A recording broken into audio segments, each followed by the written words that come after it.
Makanya nggak bisa diputus itu. Rangkaian kebaikan itu, hidup dan mati itu satu paket. Ribuan kematian yang sudah kita saksikan, tapi terkadang kita tidak pernah belajar dari semua itu.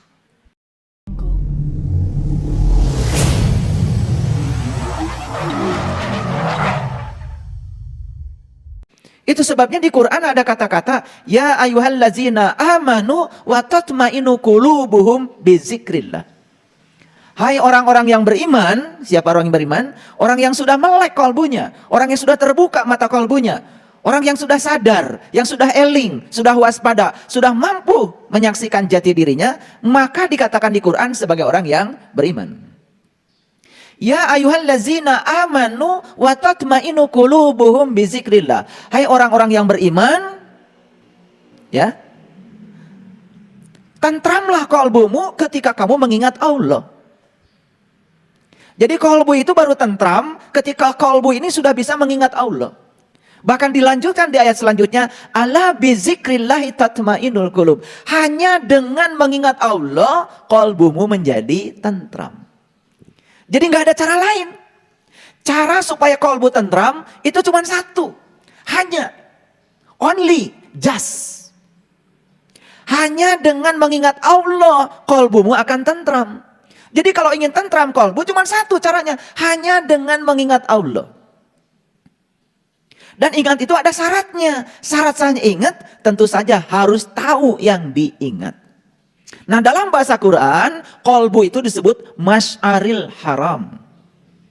Karena di Quran ya surat Al-Baqarah 198 dikatakan, fa iza afadtu min Arafah fazkurullah indal masy'aril haram. Apabila kamu sudah mengenal Allah, Arafah. Apabila kamu sudah mengenal Allah, maka ciri orang yang sudah mengenal Allah, maka dia bisa fazkurullah. Dia bisa mengingat kepada Allah. Di mana mengingatnya? Indal masy'aril haram. Jadi masy'aril haram itu adalah tempat mengingat Allah. Jadi masy'aril haram berarti sama dengan kolbu. Ini ngajinya agak beneran nih. Baru agak ini. Konsentrasi sedikit. Jangan ditelan mentah-mentah, dikunyah-kunyah. Supaya tidak keselak. Supaya lambungnya nggak sakit. Makanya dikunyah-kunyah dulu. Baru ditelan. Jangan ditelan mentah-mentah. Itu sebabnya manusia diberi dua perangkat. Satu pikiran, yang kedua kesadaran.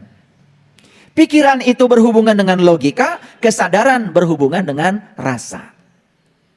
Terlalu intelektual, berbahaya. Tetapi terlalu perasa juga berbahaya.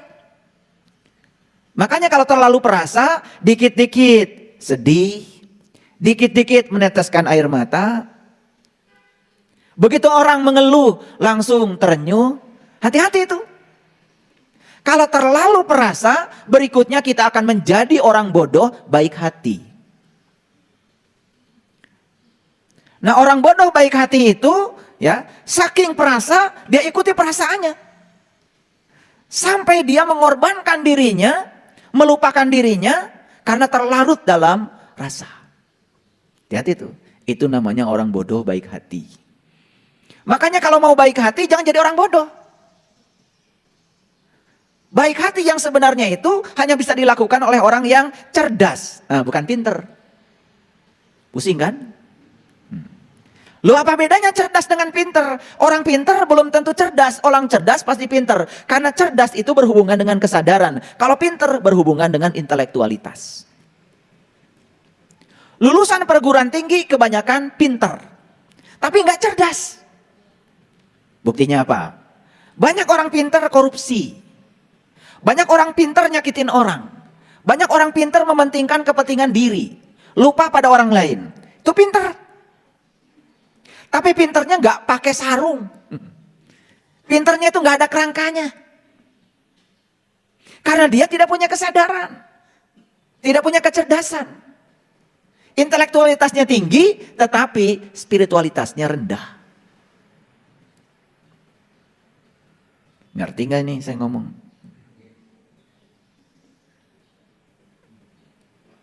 Pisau, kalau mintul, tahu mintul? Tumpul. Nggak terlalu bahaya kalau nggak pakai sarung. Tapi kalau pisau diasah terus menerus, tetapi tidak pakai sarung, sangat berbahaya. Apa bahayanya? Melukai. Orang sekolah S1, S2, S3, S4, S5, S6, S Mambo, S Teler, macam-macam S. Semua tahapan-tahapan akademik dia lalui. Tarifnya berapapun tidak masalah. Makanya kalian kalau cari sekolah jangan bertarif internasional. Cari bertaraf internasional. Karena tarif belum tentu sama dengan taraf. Paham? Makanya yang dijual kebanyakan itu secara marketing adalah tarif. Masyarakat tertipu. Dikiranya kalau tarifnya tinggi, tarafnya bagus. Belum tentu. Tarifnya mungkin internasional, tapi tarafnya mungkin lokal. Kan kita awam tentang pendidikan. Diasah terus intelektualnya. Jadi pinter, gak pakai sarung. Keblinger. Makanya pinter itu harus disertai sarungnya. Sarungnya apa? Bener. Bener itu sarung. Nah bener itu bahasa ringkasnya adalah jujur. Tahu jujur? Tahu jujur? Mana sih? Kalian tuh kemana aja? Jujur itu pikiran sama dengan perkataan, perkataan sama dengan tindakan, itu jujur. Gak usah pusing-pusing kalau bikin definisi. Ringkas, singkat, ada isinya, ada nutrisinya. Itu baru benar. Nanti sekarang jujur. Apa jujur? Ulangi lagi. Pikiran sama dengan perkataan, perkataan sama dengan perbuatan. Jujur namanya. Orang yang pikirannya tidak sama dengan perkataannya, ya itu namanya nggak jujur. Gitu aja kok.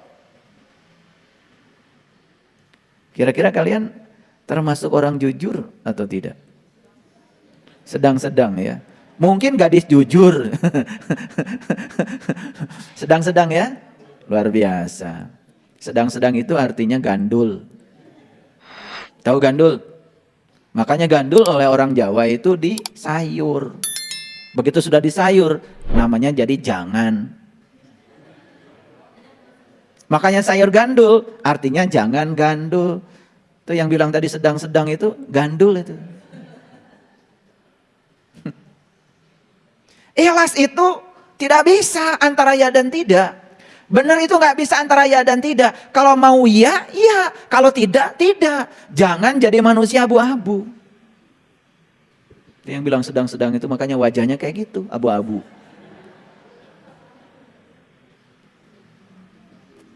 Jujur sedang-sedang, gimana ngukurnya? Di matematika itu tidak ada sedang-sedang. Yang ada itu 2 ditambah 3 sama dengan 5.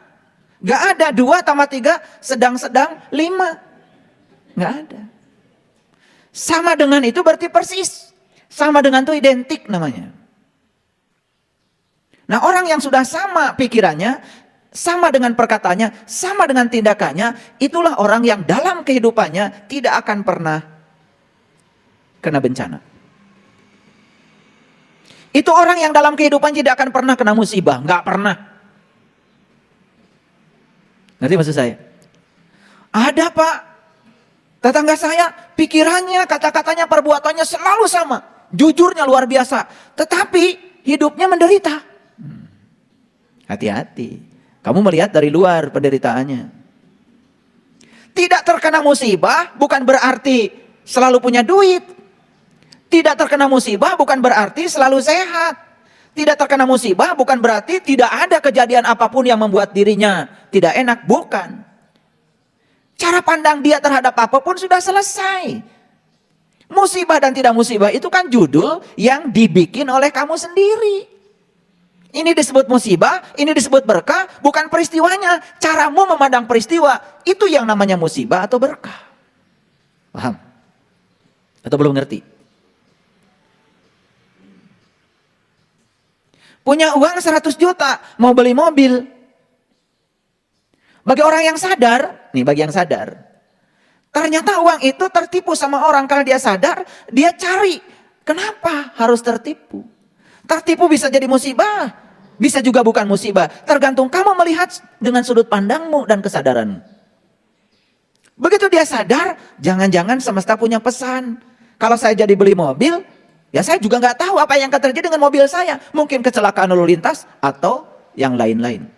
Dia melihat hilangnya uang 100 juta bukan sebagai kehilangan, tapi sebagai cara semesta menyelamatkan dirinya. Kan bukan musibah. Saya tanya, uangnya tetap hilang? Ya tetap hilang, tapi dia tidak merasa kehilangan. Musibah itu bukan hilang uang, merasa kehilangan uang itu musibah. Paham?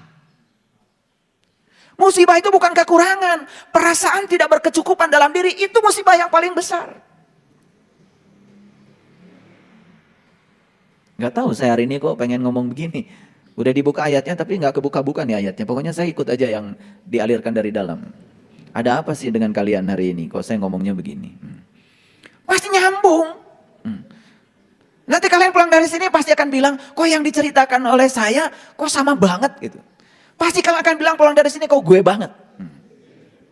Gak peduli saya. Jadi musibah itu bukan banjir.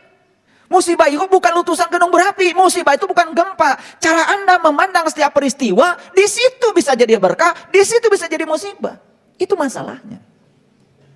Dan selama ini kita tertipu. Bahkan tidak sedikit ya ketika ada musibah, banjir, kalau itu disebut musibah, dan lain sebagainya, ada orang-orang tertentu yang menyempatkan diri untuk mengambil dan meraup keuntungan sebesar-besarnya di balik musibah itu. Semoga corona katanya jangan berhenti. Biar bantuan dari segala arah tetap mengalir. Begitu corona berhenti, sedih dia. Ini manusia macam apa yang semacam ini? Paham? Kembali lagi. Jadi kenapa kita sering diingatkan dengan kata hati-hati? Kalian tuh kalau ngomong kadang-kadang gak sadar. Anak mau pergi ke sekolah ngomong, hati-hati anak. Cuma gitu aja. Gak pernah kata-kata yang diucapkan itu dipertanggungjawabkan, diselami. Harusnya setelah ngomong begitu, kenapa leluhur kita kalau mengingatkan kita, kok pakaiannya hati-hati? Kalau saya udah nanya pada diri saya, kenapa gak tangan-tangan? Ayah, bunda, saya mau pergi ke sekolah, kaki-kakian ayah. Ada gak begitu? Lah kenapa pakai hati-hati? Ini ada urusan dengan iman, ini ada urusan dengan rasa. Itu sebabnya logika dan rasa harus dalam keadaan seimbang. Terlalu logika tidak bagus, terlalu perasa juga tidak bagus. Yang bagus, nah ini cocok.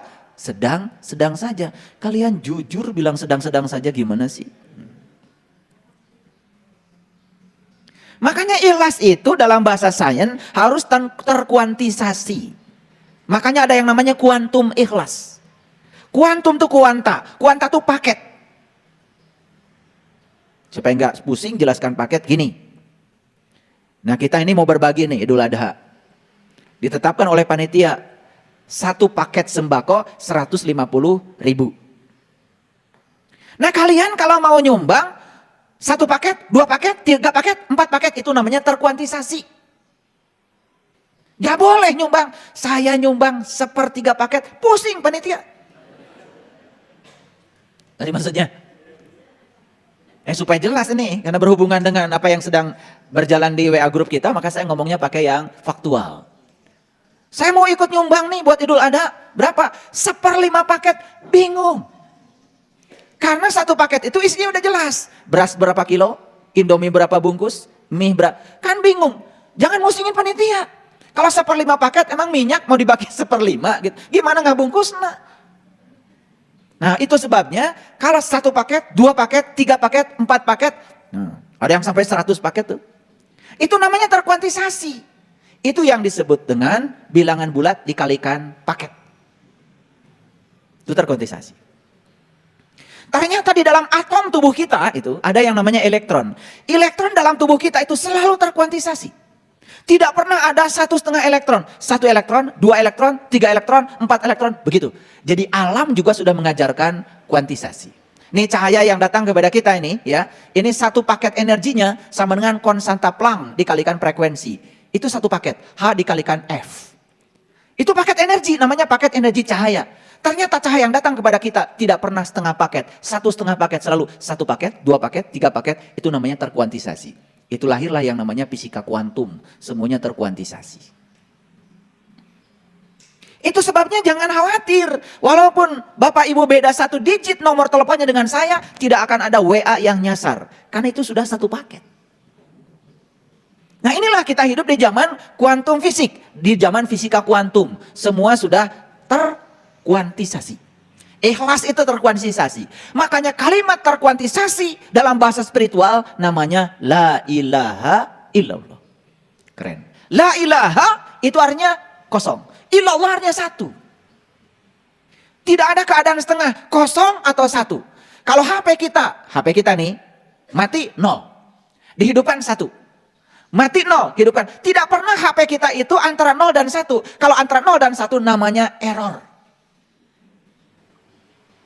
Kalian punya HP ini, ya, dihidupkan, ya, dimatikan nggak bisa, dioperasikan juga nggak bisa.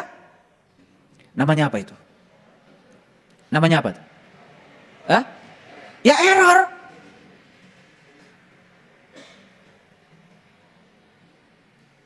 Nah error itu sering terjadi pada manusia. Nah kenapa error? Error itu karena di sini ada 1 jaringan yang terganggu. Dalam sirkuit, ya, dalam integrated circuitnya itu ada 1 jaringan yang terganggu. Kalau 1 saja jaringan terganggu, mungkin saja kapasitornya, mungkin saja transistornya, mungkin saja resistornya, mungkin saja induktornya, 1 saja yang sakit membuat jaringan terganggu. Error namanya. Makanya kan manusia banyak yang error. Ada error fisiknya, ada error mentalnya, ada error spiritualnya. Makanya kalau lihat manusia ini error atau tidak, 3 jangan lupa. Lihat fisiknya, yang kedua lihat mentalnya, yang ketiga lihat spiritualnya. Gak bisa kita ngukur orang dari fisiknya saja. Fisik ini, ya, fisik ini namanya miraga, itu bisa di otak-atik kok. Betul nggak? Iya. Pakai bajunya branded, sepatunya branded, ya, tasnya branded, jilbabnya branded. Apakah orang ini error apa tidak? Gak bisa melihat error tidak error dari sisi fisik. Karena fisik itu bisa menipu. Jangan dikira loh, ada orang yang lemah lembut bicaranya, lemah lembut perilakunya. Padahal dalam kelembutan itu dia menyembunyikan kejahatannya. Dan orang yang kayak ini berbahaya. Karena apa? Banyak yang tertipu. Kalau ngomong lemah lembut kayak apa? Nah, padahal lemah lembut itu, ya, itu bisa jadi untuk menutupi kejahatannya. Makanya jujur itu sebetulnya nggak bisa dilihat dari aspek fisik. Jujur itu harus 3-tiganya. Makanya coba perhatikan, kalau orang tubuh fisiknya itu sakit, error, itu pasti ada yang error di dalam dirinya. Yang error pertama adalah jiwanya, yang error kedua adalah mentalnya. Saya juga heran. Banyak orang yang bergerak di bidang jiwa. Maaf ya. Kan ada yang namanya rumah sakit jiwa.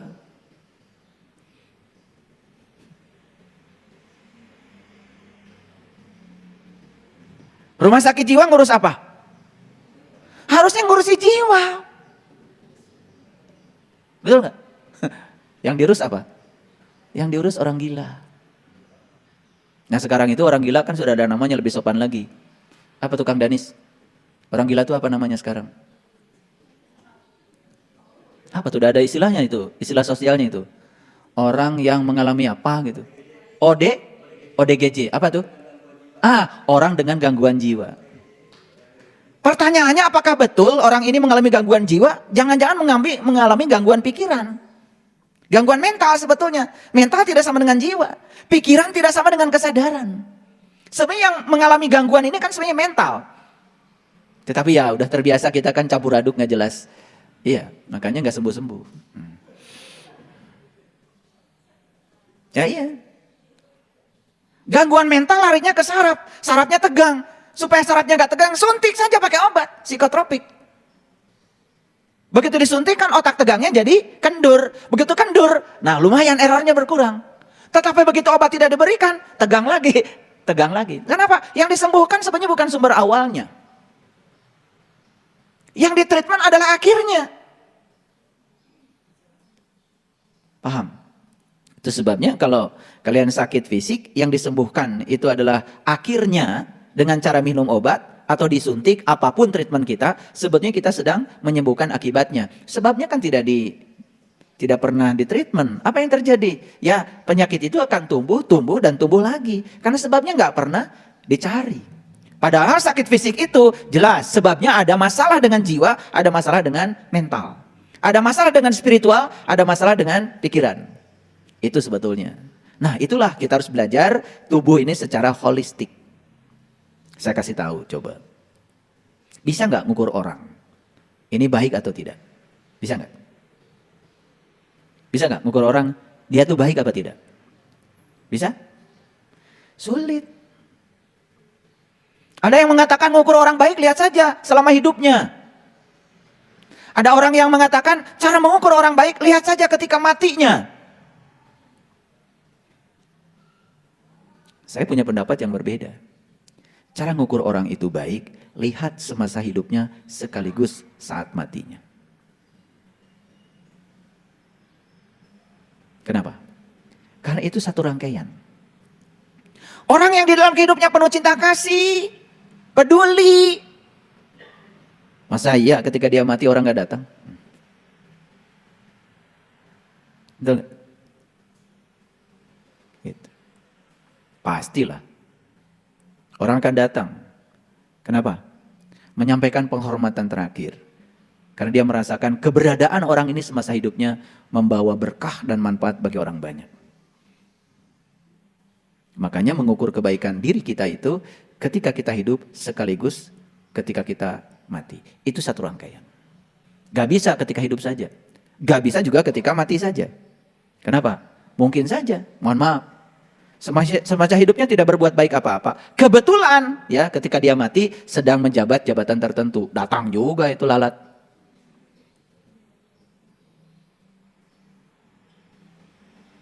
Semut itu kan biasanya kalau ada gula datang. Kebetulan saja dia sedang pegang gula. Mungkin nggak ada orang semacam menjabatnya itu dolim luar biasa ketika dia mati banyak yang datang? Mungkin. Makanya nggak bisa diputus itu. Rangkaian kebaikan itu hidup dan mati itu satu paket. Ribuan kematian yang sudah kita saksikan, tapi terkadang kita tidak pernah belajar dari semua itu. Betul? Oke. Nah hari ini yang akan kita bicarakan adalah pulang ke rumah diri saat ini. Di sini sekarang. Mari kita lihat dulu Quran surat Al-Baqarah ayat 156. Sudah bisa lihat dari belakang? Nah, lihat dulu dari belakang, lihat dulu. Ya. Allazina idza asabathum musibah. Orang-orang yang apabila ditimpa musibah. Nah, saya punya persepsi yang lain tentang musibah tadi. Jadi musibah bukan banjir, bukan gempa, bukan ditinggal oleh orang yang dicintai, bukan ditipu orang, tetapi cara kita menerima terhadap semua peristiwa yang terjadi pada diri kita, itu bisa jadi musibah, bisa jadi berkah. Jadi sebetulnya istilah musibah pun itu istilah yang harus direnungkan oleh kita. Karena kita tertipu oleh kehidupan. Begitu banjir langsung bilang musibah. Begitu gunung Merapi langsung bilang musibah. Dan musibah itu selalu negatif. Dan musibah selalu dikaitkan dengan Allah. Allah menurunkan musibah. Tuh, kurang ajar. Musibah itu sebetulnya terjadi karena tangan-tanganmu sendiri. Sekali lagi, pahami saya. Bisa disebut musibah, bisa disebut berkah, tergantung kesadaranmu. Berulang kali saya mengatakan, gunung Merapi meletus, meletus. Orang yang mau panen hari ini gak jadi panen karena apa? Mati seluruh pohonnya tertimbun oleh debu. Karena ada yang terampas dari dirinya, dia bilang itu musibah saat ini.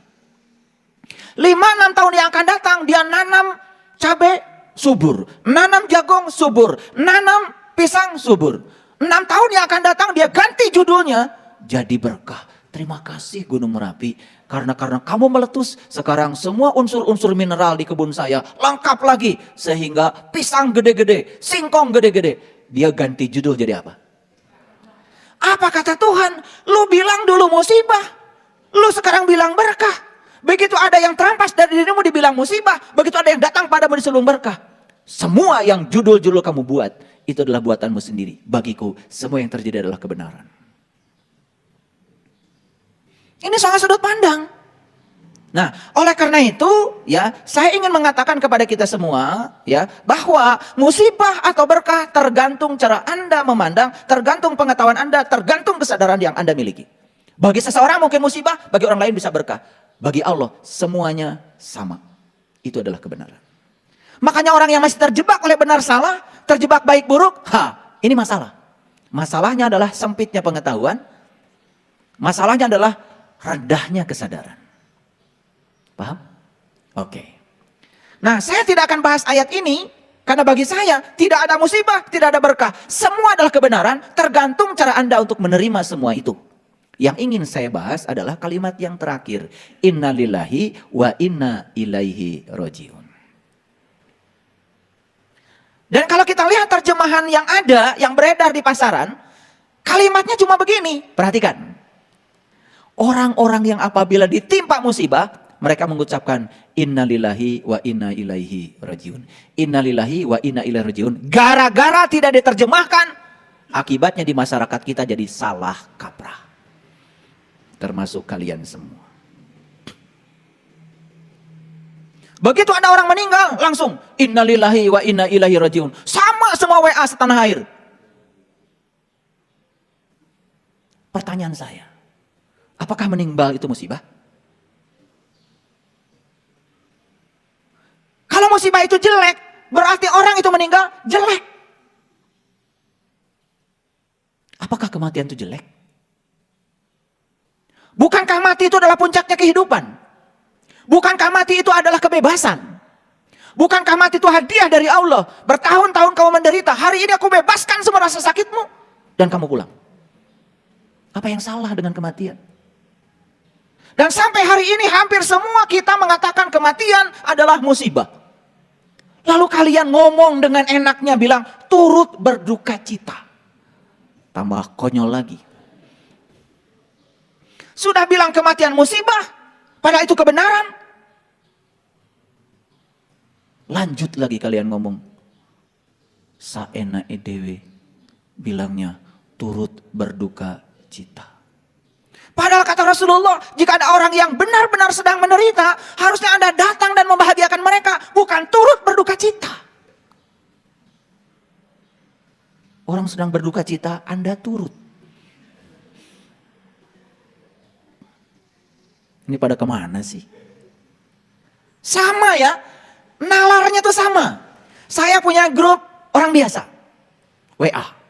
Saya punya grup katanya orang intelektual, katanya. Sekolahnya tinggi-tinggi, sama. Kalau orang mati bilang innalillahi wa inna ilaihi rajiun. Saya pernah suatu saat saya tanya di grup itu, bukan di grup yang biasa nih. Di grup intelektual. Apa sih maknanya? Jawabannya tidak usah dipertanyakan.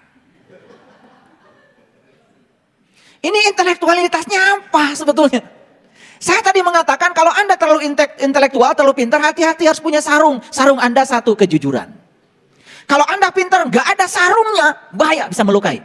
Sarung Anda adalah kejujuran. Kejujuran itu adalah sarung Anda. Tapi kalau menganggap Anda pintar, gak bahaya. Anda sekolah S1, S2, S3, dan Anda menganggap Anda pintar, gak bahaya. Kan cuma menganggap diri pintar. Gak perlu disarungin kayak gitu, gak bahaya. Karena cuma menganggap dirinya pintar, gak pintar kan? Yang paling berbahaya itu pintar, gak pakai sarung. Kalau menganggap dirinya pintar, pakai macam-macam gelar akademik, ingin dibilang pintar, gak bahaya yang kayak gitu. Apa bahayanya model kayak gitu? Dia cuma bangga dengan gelar-gelar akademik yang melekat pada dirinya. Buat apa? Mikirin kayak gini aja nggak ada waktu. Coba pikirkan semua yang mau Anda ketik, mau Anda sampaikan kepada orang, pikirkan. Anda ngerti apa tidak? Jangan latah, ngikut-ngikut apa kata orang. Karena umumnya WA, kalau ada yang meninggal, langsung innalillahi wa inna ilaihi raji'un, turut berduka cita, bla bla bla. Sarua kabeh gitu. Teu kabeh. Sekarang saya mau kasih pengertian sedikit nih, sedikit. Nah, biar pinter, rada bener. Nah, benernya belum terkuantisasi, rada bener.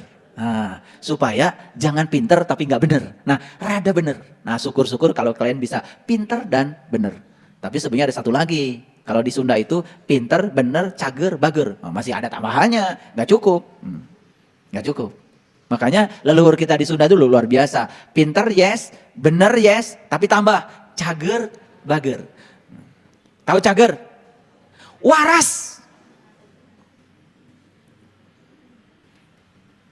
Coba ya, waras dikit deh. Nggak usah banyak-banyak, dikit dulu warasnya. Dan sekarang ini yang waras ini sudah mulai berkurang. Bayangkan coba. Ribuan orang pergi haji. Ribuan orang tuh pergi haji. Begitu sampai di Jeddah, disuruh baris. Yang laki dipanggil haji, yang perempuan dipanggil hajah. Dan dia kira itu gelar yang diberikan oleh mereka. Alhamdulillah katanya. Baru aja nyampe Jeddah, saya sudah dikasih gelar cek saha.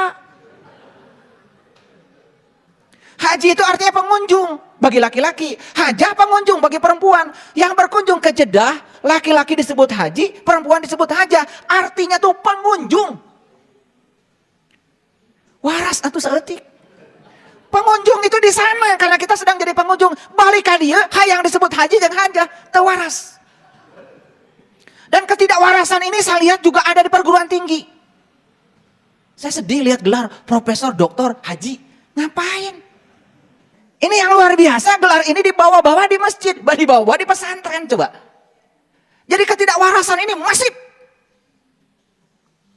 Disebarkan oleh mereka yang tidak waras. Bayangkan ya. Sekali saya pergi ke Mekah, gelar saya H. Kedua kali H lagi. Ketiga kali H. Kalau semua ditulis jadi H.